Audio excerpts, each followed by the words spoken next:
It's tournament time, and the top teams have fought their way here from all over the country.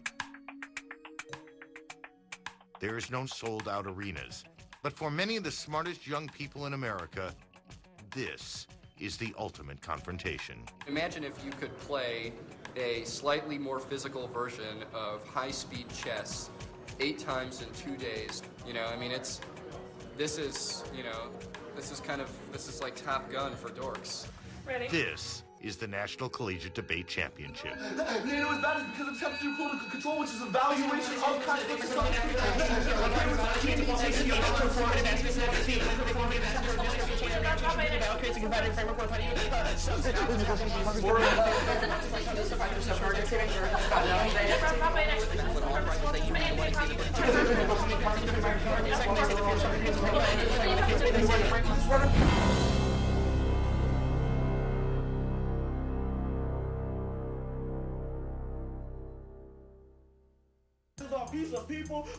The National Collegiate Debate Championship, affectionately known to the debaters as the NDT, is the BCS, the College World Series, and March Madness squeezed into 4 days. It is the grueling culmination of a year-long struggle for debate supremacy. Here, debaters do battle at 400 words a minute, firing out arguments faster than the untrained ear can process. Chinese nuclear weapons can one entirely imagine great instantly the chaos culture revolution. Once the nuclear weapons fired, what happens next? Investigation nuclear weapons is least as life exhalation.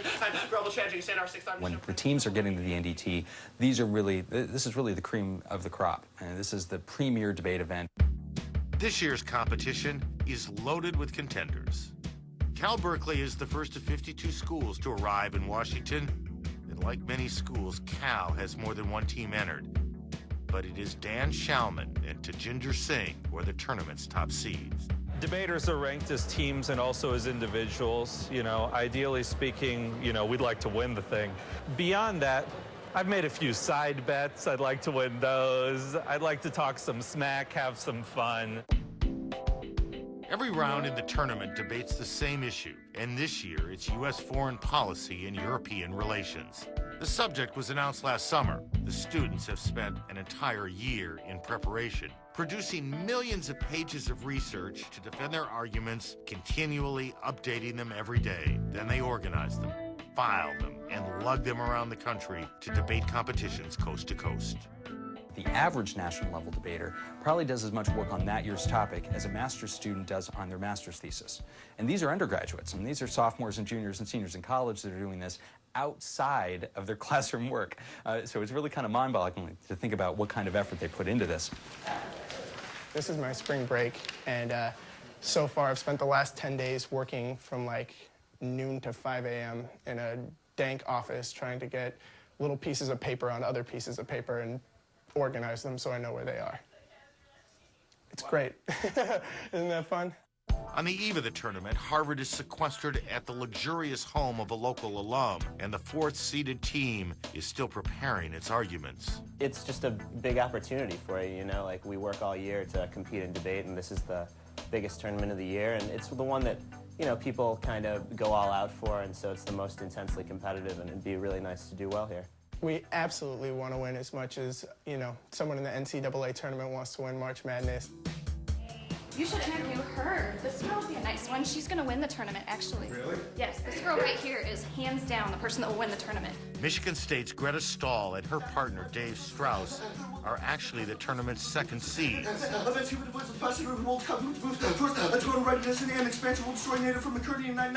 They've dueled with Cal all year for the top spot in the country. So, any predictions? I think that you'll see us late on Monday. This is a bold prediction.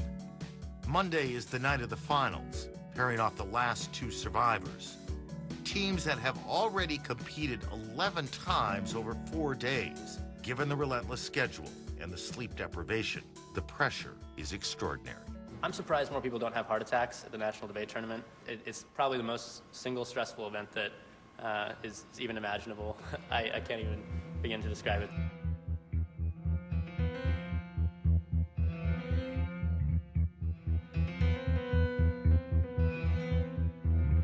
Northwestern is the tournament's defending champion, having won 2 years in a row and 6 of the last 10. Their operation includes 25 researchers, a hotel ballroom turned war room, and Coach Scott Deathridge, the most successful coach in all of college debate. These guys are trying to defend 2 consecutive championships, and it's never been done before. 3 in a row, that is. And so I think they're very focused. At the same time, it's a very deep year. There are lots of good teams out there. We haven't won a tournament yet. We're kind of in this awkward position of presenting ourselves as underdog defending champions. What do you got you think I would like? I don't know, Duck. What do you like?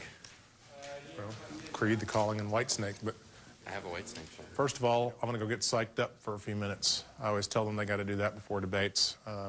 They've got to believe they can win, and I got to believe that I can deliver a good speech before I can deliver a good speech. And so I'm going to spend 10 minutes, 15 minutes listening to my favorite music. Know what I means. Long, lonely street of dreams. Rule number 1, choose. Number 2, offense, offense, offense. Don't ask, argue. Don't ask, argue. The key to offensive argumentation is this. You must anticipate and know. You must anticipate and know your opponent's warrant and undermine its credibility before they develop a credible explanation in the first instance. Offense, offense, offense. Don't ask, argue. The University of Louisville is on a mission called the Louisville Project, in which they are determined to change the very nature of debate. They have an all-female first team of Tanya Green and Elizabeth Jones, and a second team, Corey Knox and R.J. Green. You know, the majority of the debate community is made up of white, privileged, suburban kids. And I definitely didn't fit that mold. I'm from rural Kentucky. In all of my previous life, I really didn't have any interaction with black community, with black culture. It took me a little bit to become acclimated to the Louisville Project. It's going to be a hard struggle for the 4 of us, but between us 2, we're going to be the first or runner-up in this tournament. That's what we predicted, but it's going to be a struggle and a half.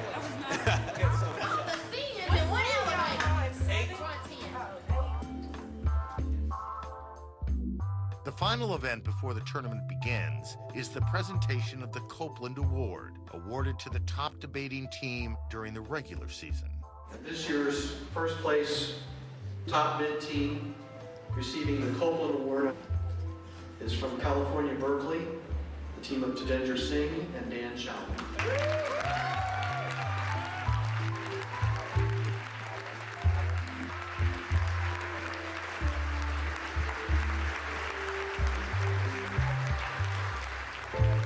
It's just an overwhelmingly positive experience. I think it puts us sort of right where we want to be coming into this weekend. You know, the key for us now, I think, is just focusing on these next couple days and doing what we came to do here. But this is certainly a great start. I guess we're 11 hours away from debate number 1, so it's going to happen pretty soon. Tomorrow is when the insanity begins. Until then, many of the student debaters stay up through the early hours of the morning, cramming as though this tournament is the most important test of their academic lives. And for many, it is. The time has arrived. All the debaters, the researchers, and coaches gather to hear the pairings for the National Collegiate Debate Championship's first 2 rounds of competition. Intercollegiate debate is about testing ideas and developing their knowledge and working on their intellectual skills, certainly. But first and foremost, this is a game, and this is something that they compete in because they're competitive people. How you feeling, man? Focused, ready to go to work. 58th National Debate Tournament, round the 3rd. Affirmative, Berkeley, yes, yes. Negative, Emory, EL. Debaters have to have some facility because they have to debate both sides of a question. Sometimes they're affirmative, where they support a resolution. Sometimes they're negative, where they argue that the affirmative is not correct. You'll take half and half in a tournament, so you'll have each side. All teams are beginning their journey, 8 debates in 3 days. To advance to the single elimination rounds, teams must win 5 of those 8 debates. So, Mario, uniqueness evidence, however, that doesn't answer the uniqueness of the link argument, which is the critical. And if there's smuggling, only definition you provide a predictable limit, top legalities, voting issues. Or as Molly, cotton farmers, Sloboda, Madi, Kiev notes, when it comes to trade, we are totally forgotten. Does not mean that you encourage it. In debate, evidence can be culled from a front-page story or an obscure UN document. But even when reading along, the arguments remain arcane. Visa point, the plan only removes barrier turning political control of the United Nations does not suggest or promote EU involvement. See, that's the voting issue. One ground encourages NATO EU action that is the only stable negative ground in the atomic area. Barriers are difficult to define and fluctuate current events. The only way to provide any core negative grounds and Iraq's force them to defend encouragement to predictability of the resolution. Behind it says that even if the narrative is representative of what's going on in the world, we get policy action that goes along with that narrative, which is what the affirmative. It's roughly a 2-hour process that takes place. There are 2 debaters on either side of the debate. 2 from the affirmative, 2 from the negative, and they each give 2 speeches. They give a constructive speech that's 9 minutes in length and a rebuttal speech that's 6 minutes in length. And that's true for every debater within the room.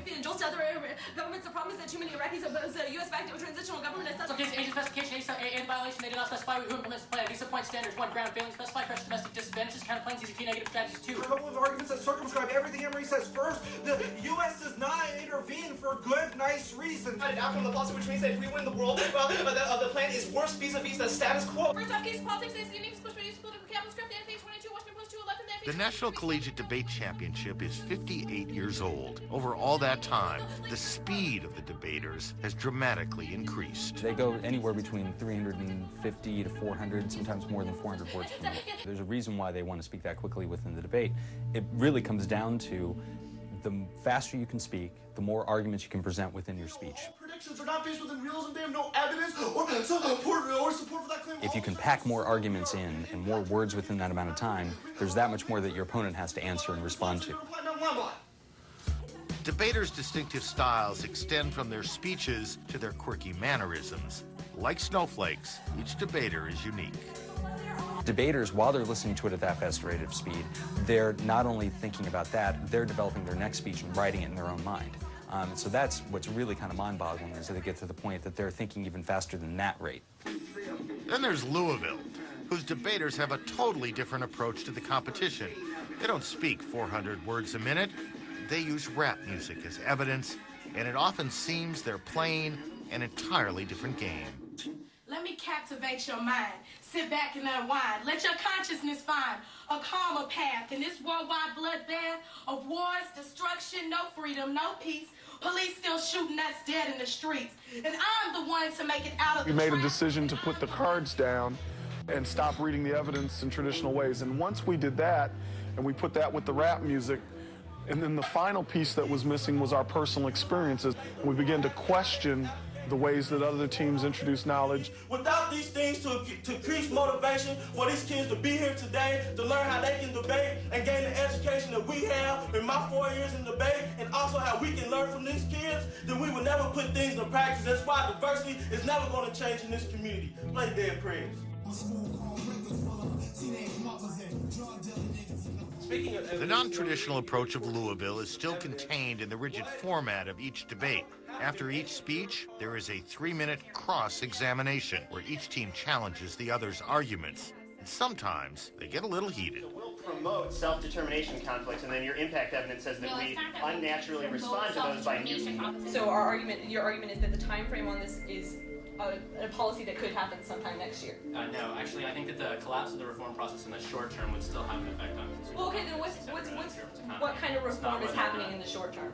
Your argument is predicated on the counterfactual claim. What if we did nothing about Hitler? We can advance a bunch of Nazis and say, I'm going to be nonviolent. Nonviolence is the way. After this hour-and-a-half long process, roughly hour and a half, maybe a little bit longer, then there's time that the judge starts to decide, and they'll look at a number of different things. They'll look over their notes from the debate, and they'll also ask for evidence that the affirmative or the negative team might have read during the debate.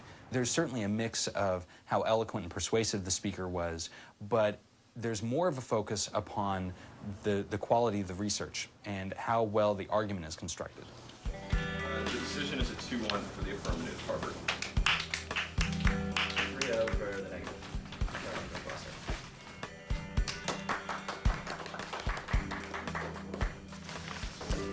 The decision is a 3-0 for the negative for Michigan State.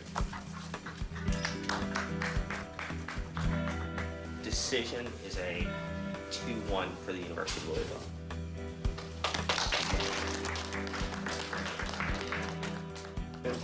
get prepared for the big season. To me, I feel like this tournament is like a war. We won the first battle, so we gotta go win the second battle. At the end of the first day, both Louisville teams are 2-1. When we're doing it right, people are walking out of debates feeling something. And right now, all 4 of our debaters are debating that way.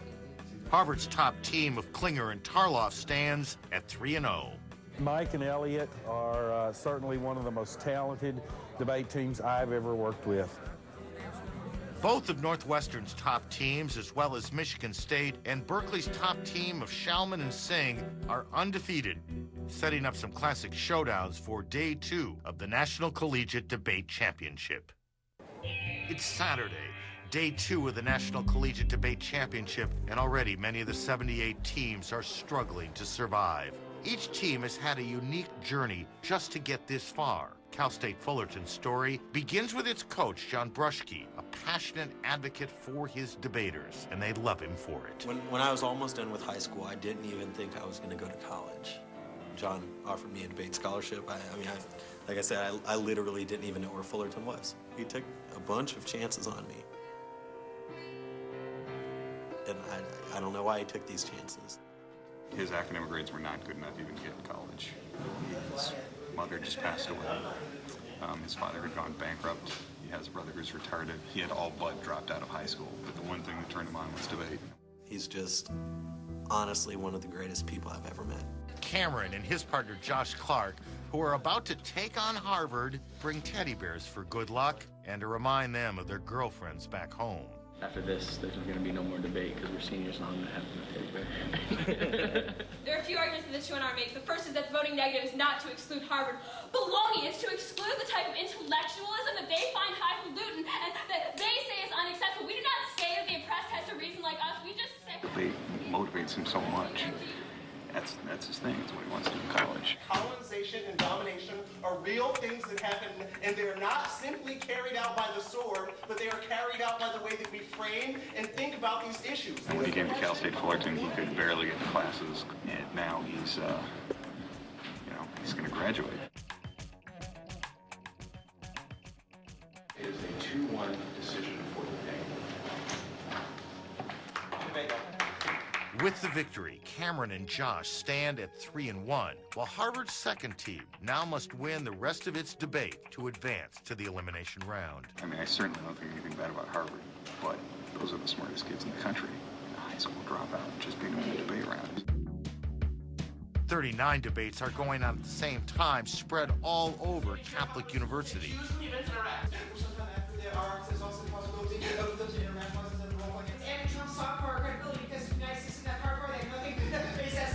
To competing advocacies also extend a lot of our draft arguments about how they don't increase topic education. Prove why the alternative doesn't solve this is also to loop the evidence which indicates that pragmatic. Like Harvard's other team, Klinger and Tarloff lost its morning round. They're 4 seeds, the highest rated team of non-seniors in the tournament, and they need a win to get back on track. Chemical biological weapons care, but also be short change. The impact of military readiness is key to preventing global war. No reciprocation, that's functionally irrelevant. When all of our arguments on fields perceptions of U.S. weapon systems is trying to deny the Western West never taken seriously, some Russian, all seen the Western enemies about war, we've seen into the Gulf State University, Russian journalists blind any evidence, country blindness, resulting in interior Western military threat perception, and having Sudan, Sudan, University. The decision is a 3-0 for the negative Harvard.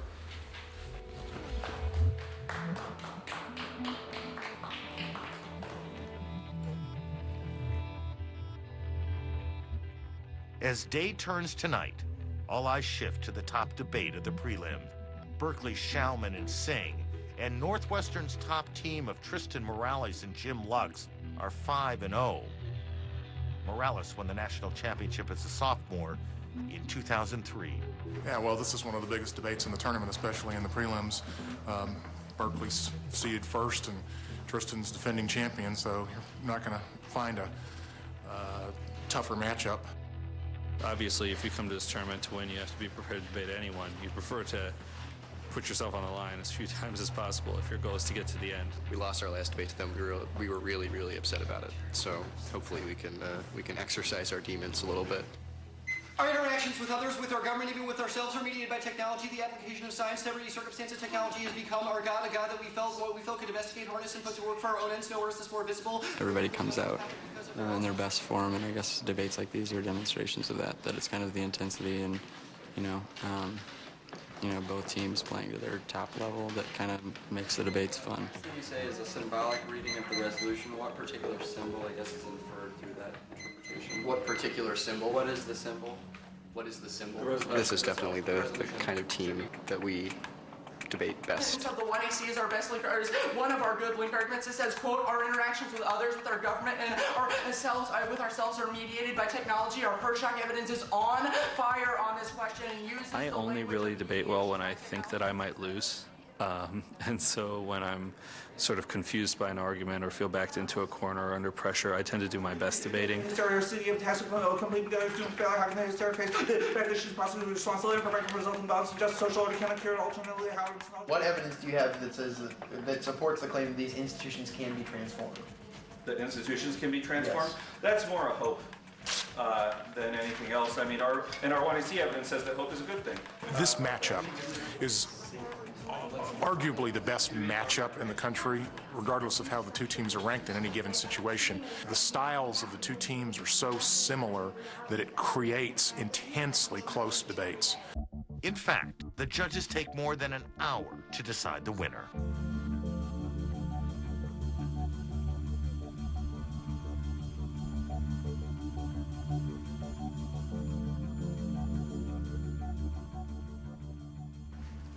The decision is a 2-1 for the negative from North.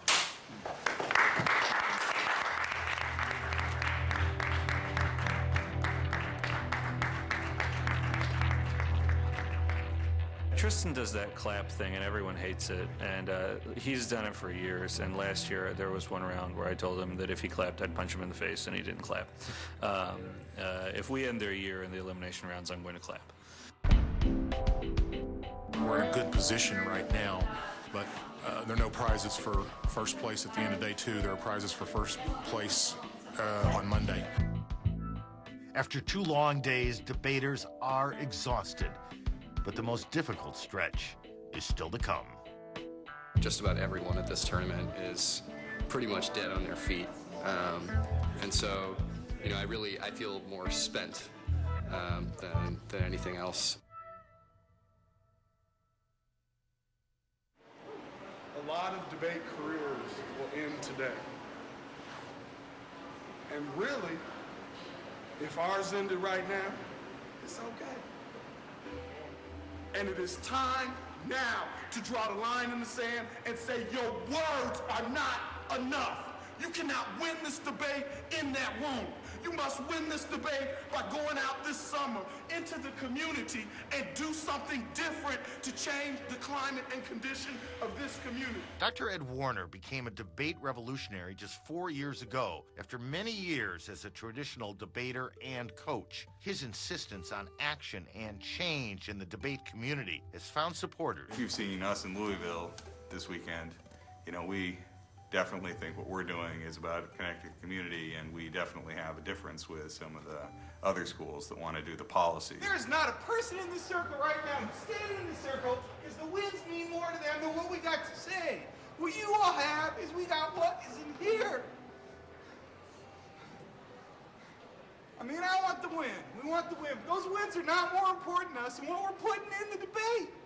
So you go out there and you put in the debate what you got to say to everybody. 1, 2, 3. Debate! All right, let's go do this. By mid-morning Sunday, many team records stand at 4-3, meaning that their next and last debate will determine everything. They're called break rounds. Win, and you advance to the single elimination rounds. Lose, and your season is over. This is the day where all that's going to begin happening. You're going to see people who start crying after the debate where really they wouldn't have cared that much before.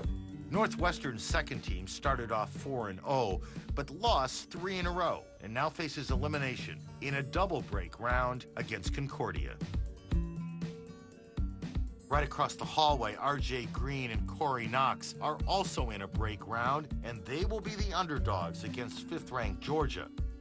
The The other Louisville team of Tanya Green and Elizabeth Jones has already qualified for the single elimination rounds. I hope that RJ and Corey win their round because they have already lost 3 and they have to win this round to be able to participate in elim. And if we could give our next round to them, we would. Yes. In another break round, Harvard's second team takes on Long Beach, a team that has borrowed both style and tactics from the Louisville Project.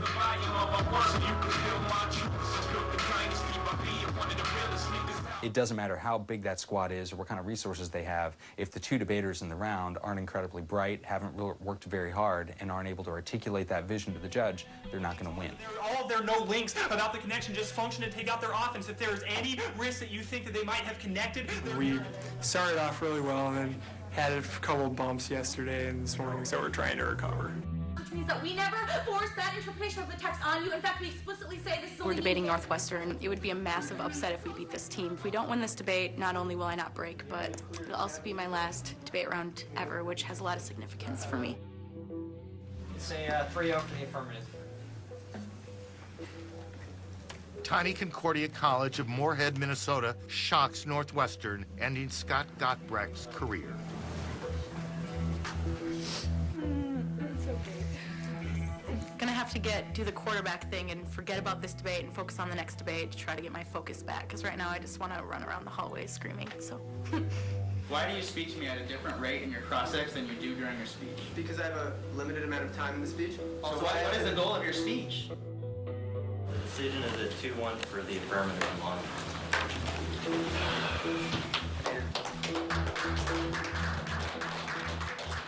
Long Beach beats Harvard in a major upset. People don't want to hear us. We're not doing things right. We're not smart enough. You know, we're not academics. You know, and that's the type of stuff that people tell us. You know, hip-hop is not, you know, any sort of real argument. And, you know, so Long Beach beat Harvard. Beach represent. Like it's important in the debate, because if you're not going to sacrifice your impediments to speak in all situations, you ain't going to sacrifice some of your resources to include more diversity. If you're not going to sacrifice, You do not know what you get when you vote affirmative, decisive, fancy-sounding utterances. We believe that in order to create real social change, an advocacy must be composed of 3 components. It is a 3-0 decision for the affirmative from Georgia. Georgia ends R.J. Green and Corey Knox's run just 1 win short of the elimination rounds. Don't cry. No, seriously. Come on, man. Don't cry. Don't you start either. I ain't done nothing. I just Been real, gonna give you baby. a hug, baby. Man, it's been a good 4 years, man. You know, I got a team in there. All I got to do is give them the support to do their best. Well, I mean, we've lost 1 team, but we still got 1 in there, and we're collective, and so as long as anybody's in the tournament, we're all in the tournament. I think that RJ and Corey have definitely made their mark on this community, man. There's just no doubt about that. Everybody gonna give us a hug and cry. Hopefully they give us some money, too. Corey has always been a very powerful and persuasive speaker, and then there's RJ. And he found a way to be able to engage in what we do and still be him. And I'm just very proud of him. That's all she wrote. Help change the day, baby. Yep. In the evening, the single elimination rounds begin. The most closely watched matchup is Harvard's Klinger and Tarloff against Texas. You come into this tournament, particularly if you're one of the favorites, expecting that you might lose on the 4th day of the tournament, but you don't ever expect you're going to lose on the 3rd day of the tournament. This is win or go home. It's the only double octafinal round with 2 of the top 10 first rounds. It's not a very fortunate pair for either team. Texas should not be this low in the bracket. They have underperformed, stuck us with this debate, but you take what you get.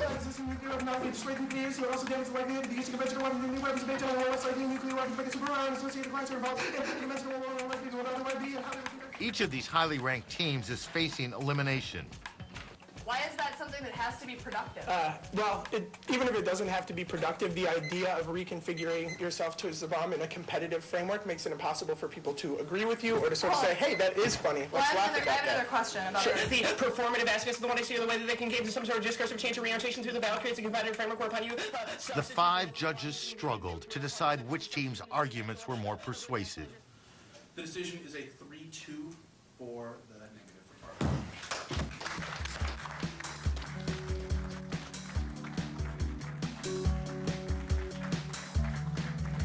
Klinger and Tarloff has survived another day, winning a tough 3-2 decision over Texas.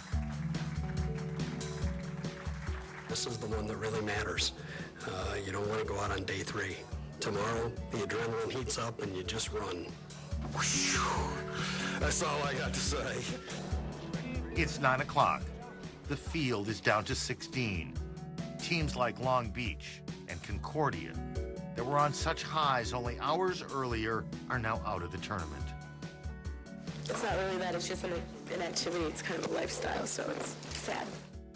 However, other schools' incredible stories continue. This is the only team in the history of Cal State Fullerton that has won an elimination debate at the NDT, and they're now in the Sweet 16.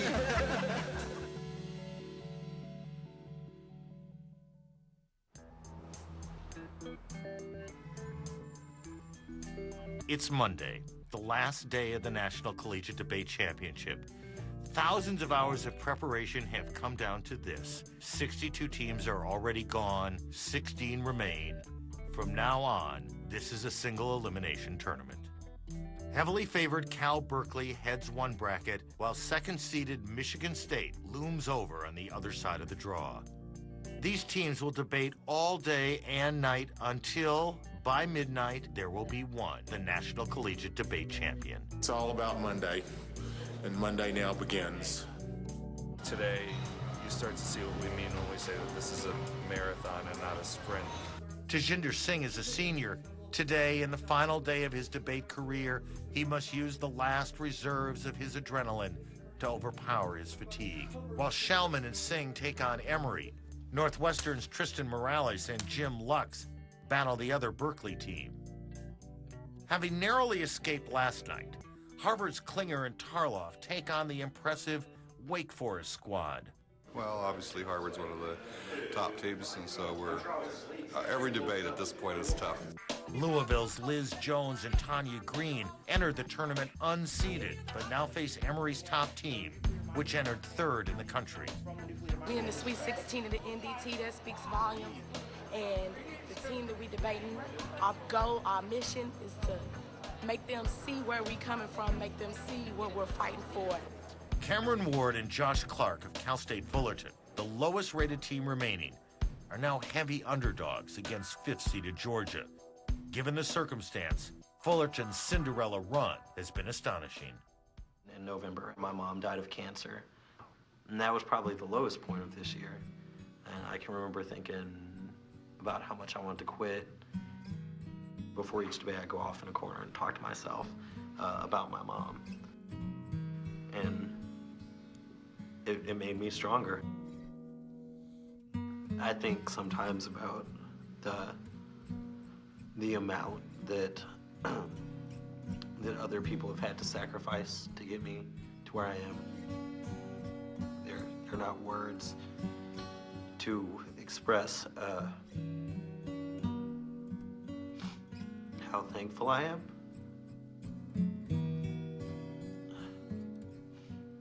I made the decision that I had to dedicate the rest of this season to the memory of my mother. The decision is a 3-2 for the affirmative from Fullerton.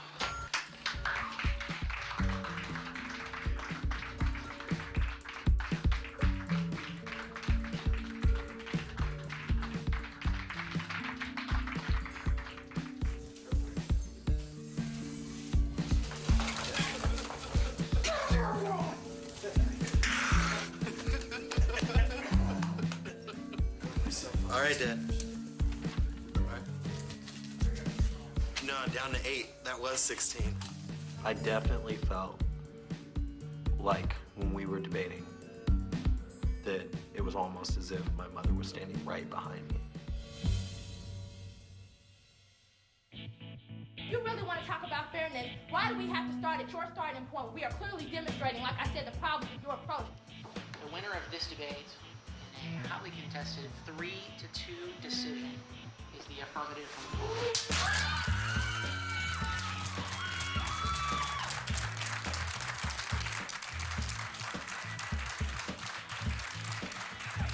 Louisville has toppled another giant and continues to rock the debate world. The Louisville Project is working.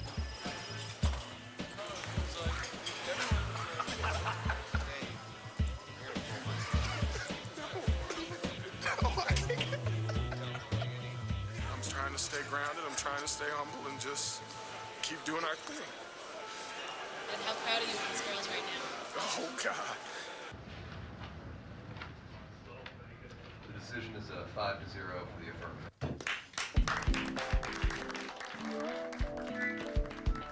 Now I'm overjoyed. Now we just gotta roll. Half can generate this politics of change, and only the refusal of NATO and the politics of law etiquette can generate change across the board. NATO 1999 stroke is good times me and energize there. And the decision here is a 5-0 decision for the affirmative question.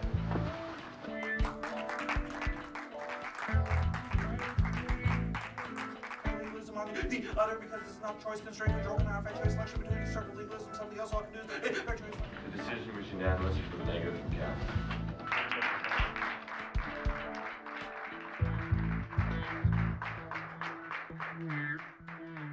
Berkeley's unanimous decision sets up a clash with Louisville in the most intriguing debate of the quarterfinals.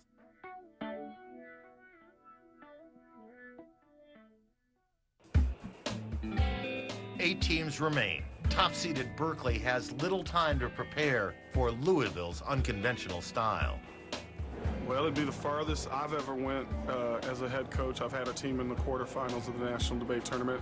As a matter of fact, Dave Arnett, the coach of the opposition, is my former debater. He made it to the quarterfinals. Another dramatic story is that of Michigan State, which has 2 of the final 8 teams. Greta Stahl and Dave Strauss face the surprising Fullerton pair, while their other team takes on Harvard's Klinger and Tarloff. The last quarterfinal pairs defending champion Northwestern against the University of the Redlands.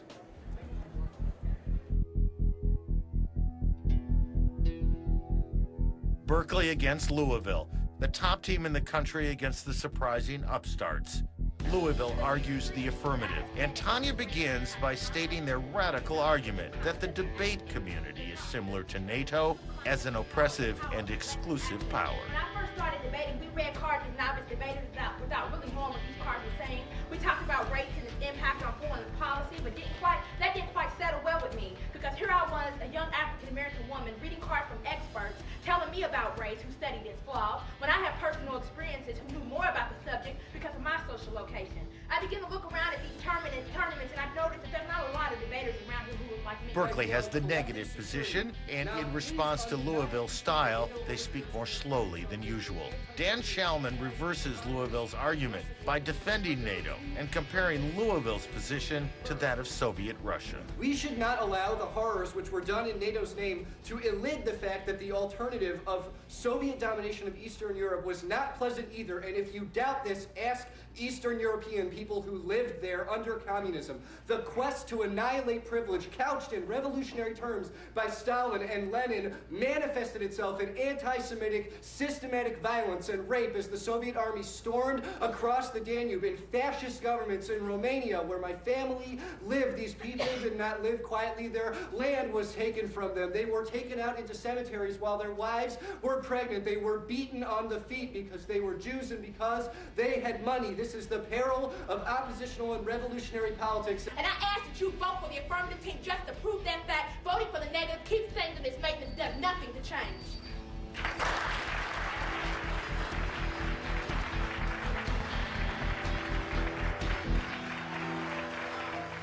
I know a lot of judges probably don't want to put them out of the tournament since it is their senior year. They've been debating longer than us, and we are an alternative squad as far as like the way we debate compared to them. But hopefully judges can overlook that and be fair when they evaluate this debate. Okay, we have a decision. The decision is a 4-1 for the negative from Berkeley.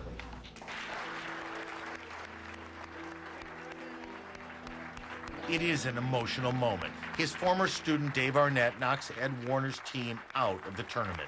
In the post-mortem, Dr. Warner is distressed that the judge's reasoning is steeped in the old guard. He feels the time has come to combine passionate arguments with inspired community activism. There have been 25 years of diversity efforts in this community, and in debate after debate after debate, speaking is enough action.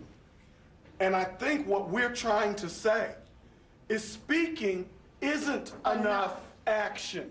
And until people stop saying speaking is enough action, this community will never, ever change. And it is frustrating to hear in round after round the vision created by the crafty 2R as enough to produce change in a community where y'all are my friends, but you all know this is bullshit, and it hurts us as a community. Across the hall, Northwestern awaits its decision. The decision is a 4-1 for the negative. Northwestern's victory sets up a grudge match, a rematch with Berkeley in the semifinals.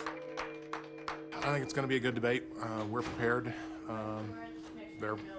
They're always prepared, so we're expecting a good challenge.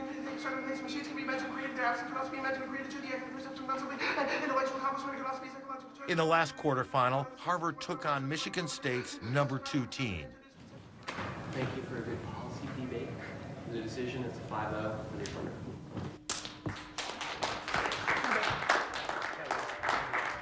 Harvard is out of the tournament. The 19th-seeded Michigan State team of Aaron Hardy and Sean Van Horn derailed Klinger and Tarloff's hopes in the quarterfinals. It wasn't that stressful waiting to find out. Like, we pretty much knew we were going to lose. If we won, it was just a sheer act of luck. And, you know, we're young. I mean, this is a great, great NDT. The decision is a 5-0 for the negative. For Fullerton, the season is over. Michigan State's top team of Greta Stahl and Dave Strauss have ended Cameron and Josh's improbable run. This is the most rewarding moment I will ever have. And if I do this another 30 years, I might have another 2 or 3 like this. And you hope, I mean, everything that you've done all the time, you hope will lead up to the way we get to feel this afternoon.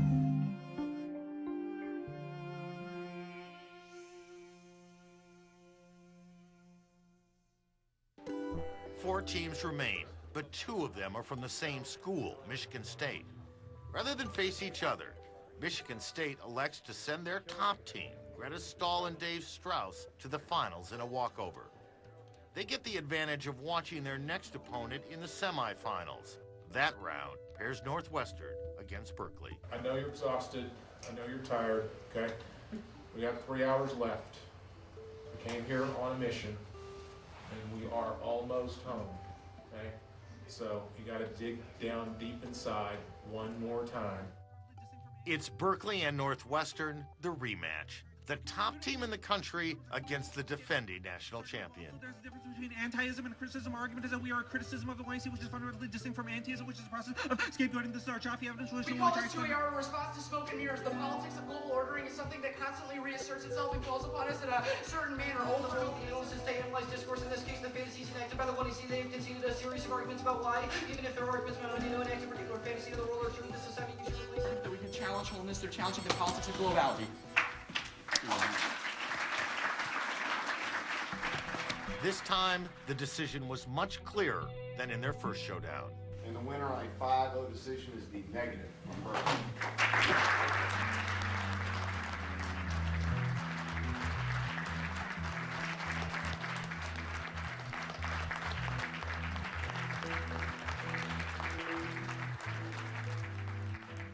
Obviously, we're disappointed. We'd like to win this debate. We're just that close to winning 3 consecutive titles, but life goes on. The final is set. It's top-seeded Berkeley against second-seeded Michigan State. All year long, these top 2 teams in the country headed for this showdown. Berkeley won the Copeland Award as the best team in the regular season. Tajinder Singh was named top speaker in the country, and now Berkeley is heavily favored to complete its season triumphantly. It's the big showdown. I mean, throughout the year, I think that Berkeley and MSU have really been battling it out for every single tournament. They have a kind of rivalry for sure between them. We've won a lot of major tournaments over the years. This is one that we have not won. Neither school has ever won the National Collegiate Debate Championship.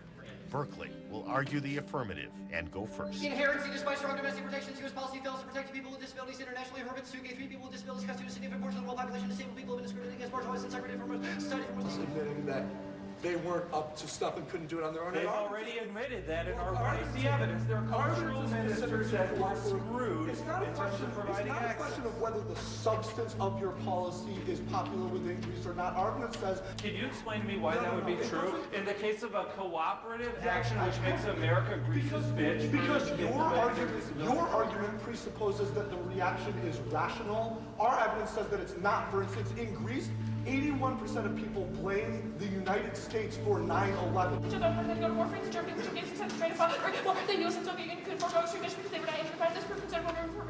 going to throw the box at us. So he's really right about what you have to do to my 2AC. Just keep my time good and make sure I spend it where I need to. Will do.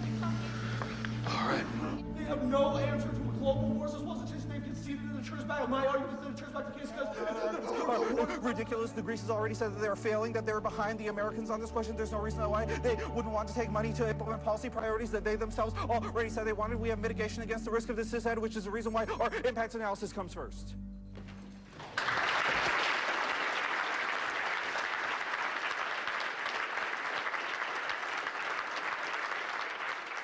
Four seniors have now finished the last rounds of their careers.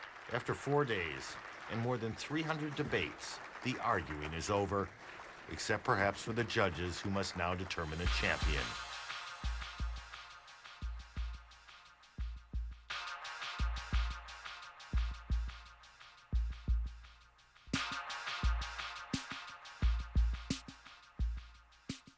They take more than an hour before announcing the winner.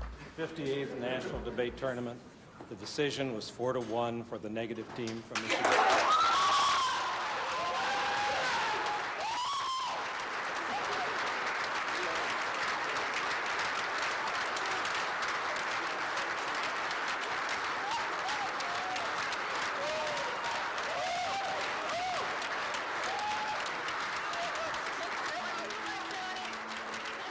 Well, the NDT is just really hard, like physically, mentally, emotionally. The whole thing is, especially when you're a senior, you've been doing this for 4 years, and it's just like everything is built up and you know it's going to end. So just to come out on top is just really incredible. We spent so long working that I don't even really know what to feel yet. It's been a great tournament. It's been a great career, and I'm happy to put it to bed. I have enjoyed the opportunity. I appreciate the opportunity. It's helped me grow a lot. You did it. You won the f***ing MVP. I know it was you. Thank you. Hi, puppy. And just like that, the tournament is over. There are no real rewards awaiting the winners. No big contracts, no professional league to graduate into. Many will go on to business or law school or use their experiences to coach the next generation of great debaters. But all of the contestants will have unforgettable memories of their 4-day battle with some of the brightest, most ambitious minds in America.